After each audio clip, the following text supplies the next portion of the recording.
हमारी आज की कहानी का कंक्लूजन है किसी भी प्रॉब्लम को सॉल्व करने का प्रयास ना करना और प्रयास करने के बाद उसके ऑटोमेटिक सॉल्व होने का इंतजार ना करना। तो किस्सा कुछ यूं है कि राजस्थान के किसी गांव में रहने वाला एक व्यक्ति हमेशा किसी ना किसी समस्या को लेकर टेंशन में रहता था और इस कारण से वो अपनी जिंदगी से बहुत दुखी था। एक दिन उसे कहीं से ये बात पता चली कि एक बाबा अपने शिष्यों और पूरे काफिले के साथ उसके गांव में आए हुए हैं। उसने तय किया कि वो बाबा से मिलेगा और अपनी जिंदगी की सारी समस्याओं के समाधान का उपाय पूछेगा। शाम को वो उस जगह पर पहुंचा जहां पर वो बाबा रुके हुए थे। कुछ देर इंतजार करने के बाद उसे उन बाबा से मिलने का मौका मिला। वो उन्हें प्रणाम करके बोला कि हे बाबा, मैं अपनी जिंदगी में एक के बाद एक आ रही समस्याओं से बहुत परेशान हूँ। एक से छुटकारा मिलता नहीं कि दूसरी सामने आकर खड़ी हो जाती है। घर की समस्या, काम की समस्या, स्वास्थ्य की समस्या और भी ना जाने कितनी ही समस्याएं। हे बाबा, ऐसा लगता है कि मेरा पूरा का पूरा जीवन ही समस्याओं से घिरा हुआ है। कृपा करके मुझे कुछ ऐसा उपाय बताएं कि मेरी जिंदगी की सारी समस्याएं खत्म हो जाए और मैं शांतिपूर्ण और खुशहाल जीवन जी सकूं। उसकी पूरी बात सुनने के बाद वो बाबा मुस्कुराए और बोले कि बेटा, मैं तुम्हारी पूरी समस्या समझ गया हूँ। उन्हें हल करने के सारे उपाय मैं तुम्हें कल बताऊंगा। इस बीच तुम मेरा एक छोटा सा काम कर दो। वो व्यक्ति झट से तैयार हो गया। वो बाबा बोले, बेटा, मेरे काफिले में 100 ऊंट है। मैं चाहता हूं कि आज रात तुम उन सब की रखवाली करो। जब सभी 100 ऊंट बैठ जाए तुम भी सो जाना। यह कहकर वो बाबा अपने तंबू में सोने के लिए चले गए। व्यक्ति ऊंटों की देखभाल करने लगा। अगली सुबह बाबा ने उसे बुलाकर पूछा कि बेटा, तुम्हें रात को नींद अच्छी तो आई ना?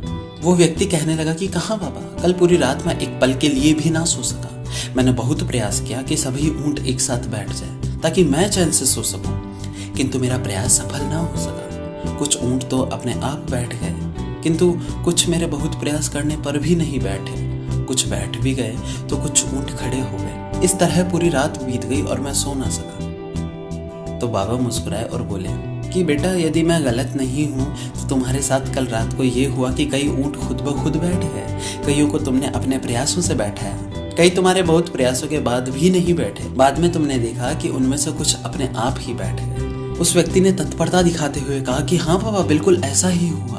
तब बाबा ने उसे समझाते हुए कहा कि बेटा, क्या तुम समझ गए कि जिंदगी की सारी समस्याएं इसी तरह हैं। कुछ समस्याएं अपने आप ही हल हो जाती है, कुछ प्रयास करने के बाद हल होती है, कुछ प्रयास करने के बाद हल नहीं होती। उन समस्याओं को समय पर छोड़ दो, सही समय आने पर वे खुद ब खुद हल हो जाएगी। कल रात तुमने अनुभव किया होगा कि चाहे तुम कितना भी प्रयास क्यों ना कर लो, तुम एक साथ सारे ऊंटों को नहीं बैठा सकते। तुम एक को बैठाते हो तो दूसरा खड़ा हो जाता है, तो दूसरे को बैठाते हो तो तीसरा खड़ा हो जाता है। जिंदगी की सारी समस्याएं बेटा इन ऊंटों की तरह ही है। एक समस्या हल होती नहीं कि दूसरी खड़ी हो जाती है। बेटा, समस्याएं जीवन का हिस्सा है और हमेशा रहेंगी। कभी ये कम है तो कभी ज्यादा। बदलाव तुम्हें स्वयं में लाना है और हर समय इनमें उलझे रहने के स्थान पर इन्हें एक तरफ रखकर जीवन में आगे बढ़ते रहो। उस व्यक्ति को बाबा की बात समझ में आ गई और उसने निश्चय किया कि आगे से वो कभी भी अपनी समस्याओं को खुद पर हावी नहीं होने देगा। चाहे सुख हो या दुख, जिंदगी में हमेशा आगे बढ़ता रहेगा। दोस्तों, इस कहानी में बाबा ने बिल्कुल सही कहा है। हमारी जिंदगी में समस्याएं बिल्कुल ऐसी है जैसे कि उस काफिले के ऊंट, कुछ बैठते हैं तो कुछ खड़े हो जाते हैं। कुछ हमारे प्रयास करने पर भी बैठ जाते हैं परंतु वो वापस खड़े हो जाते हैं।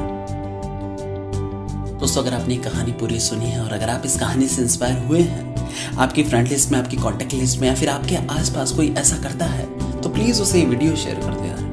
हो सकता है शायद ये कहानी सुनने के बाद, ऊंटों के काफिले की ये कहानी सुनने के बाद, शायद वो बाबा की बात उसे समझ में आ जाए और आगे से वो प्रॉब्लम को खुद पर हावी ना होने दे और उससे लड़ने का हरदम प्रयास करता रहे, ना कि उसको खुद पर हावी होने दे।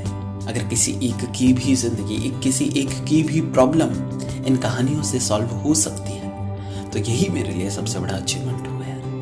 Thank you so much.